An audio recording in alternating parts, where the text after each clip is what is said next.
Баршаларыңызға қайырлы күн достар. Бүгін сіздермен осындай жеті күлше жасайтын боламын. Яғни жеті нан жасаймыз. Қазіргі таңда айт мерекесіне орай осы жеті күлшені жасап отырмын. Сіздерде видеоның соңына дейін қарап, жасауларыңызға кеңес берем. Ыдысымызға үй температурасында тұрған сүтімізді құямыз және де 4 ас қасықтай болатын қантымызды салып, жақсылап араластырамыз. Бұл жерде қантымыз сүтпен бірге еруі қажет. Қантымыз бен сүтімізді араластырып болғаннан кейін сұйық майымызды құятын боламыз. Және де тағы да араластырамыз. Сұйық майдың орнына сары майды ертіп пайдалансаңыздар болады. Мен көбінесе солай жасайтынмын, бірақ қазір осы рецептпен сұйық майды қосып отырмын. Осы рецепті мен осы видеоның астына жазып қалдырып кететін боламын.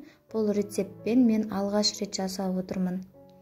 Және де 4 ас қасықтай болатын қаймағымызды саламыз. Оны да жақсылап араластырамыз. Және тұзымызды, аштығымызды салып, одан кейін бөлме температурасында тұрған жылы суымызды құямыз.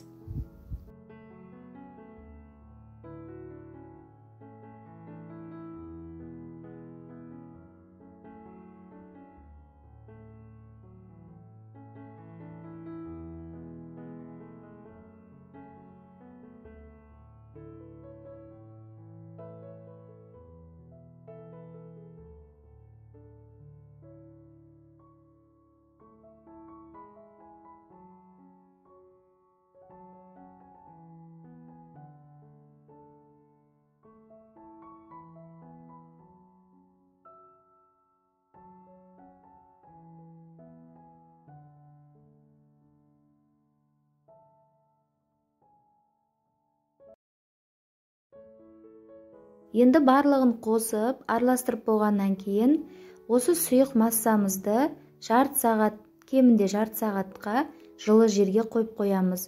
Бұл жерде біздің аштығымыз ашуы қажет. Мінекей достар, бізде жарты сағат көлемі өтті. Осындай сұйық массамыздың үстінде осындай көпіршіктер пайда болу керек. Ол дегеніміз бізде аштығымыз жақсы көтеріліп, ашыды деген сөз. Енді ұнымызды електен өткізіп, жұмсақ қамыр илейтін боламыз. Бұл жерде ұнымызды міндетті түрде осындай елеуіштен өткізуіміз қажет. Яғни, сол кезде қамырымыз көтеріледі, жақсы көтеріліп, жұмсақ қамырға айналады. Ал егерде електен өткізбей салсаңыздар, ол кезде қамырларыңыз тығыз орналасып қалады да, дұрыс көтерілмей қалады. Сондықтан барынша елеуіштен өткізіп салғандарыңыз дұрыс. Мінекей достар, біз қамырымызды илеп болдық. Енді осы қамырды кем дегенде 1 сағатқа жылы жерге қойып қоямыз. Осындай жұмсақ қамыр болып үйленуі қажет. Осы жарты сағаттан кейін бір қайтарып қамырымызды илеп қоямыз. Содан кейін тағы жарты сағатқа жылы жерге қойып қоямыз. Сол кезде қамырымыз үлкен болып, көтеріліп, әдемі жұмсақ қамырға айналады.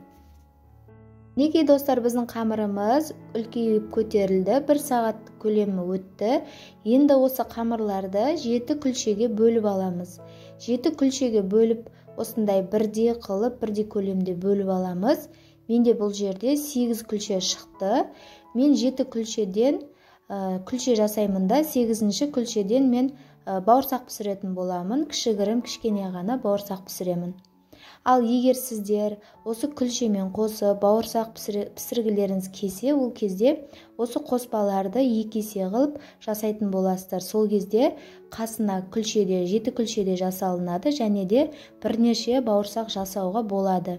Мен бауырсақты аз қылып жасадым, тек күлшелерге ғана арнап осындай рецепті жазып отырмын, түсіріп отырмын. Яғни мінекей 1 күлшемді осылай бауырсақ қылып жасап алдым. Одан кейін 7 күлшемді дөңгелек қылып, барынша жұқалау дөңгелек қылып жаямын. Қатты жұқа болудың да қажеті жоқ. Ол кезде қамырларымыз жіңішке болып қалады. Күлшелеріміз яғни осындай орташа деңгейде дөңгелек қылып, қамырларымызды барлығын біркелкі қылып жасап аламыз.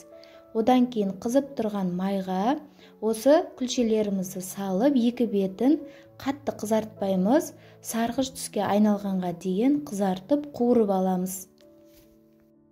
Мінекей менің бауырсақтарым осындай сарғыш түске айналып, әдемі болып қуырылып жатыр. Және де менің күлшелерім осындай сарғыш түсте болып, әдемі жұп-жұмсақ күлше болып пісіп жатыр. Мінекей мен бір бауырсақты арасында жеп тұрдым, өйткені жұп-жұмсақ, иісі де күшті, дәмі де тәтті болып шыққан. Өзіме қатты ұнады. Көптен бері бұндай рецепті жасап көрмегенмін. Алғаш рет жасап көріп тұрмын. Әдемі шықты. Көбінесе мен басқа рецептпен жасайтын тұғынмын. Енді осындай рецептпен жасауға тырысамын. Өте жұмсақ, әрі дәмді, тәтті болып келеді. Сіздер де жасаңыздар. Айт мерекесі құтты болсын. Аман есен айттан айтқа жете берейік. Ораза айт мерекесі баршамызға құтты болсын. Барлықтарыңызға ас болсын. Менің каналыма тіркелуді ұмытпаңыздар. Алда жақсы рецепттер шығатын болады.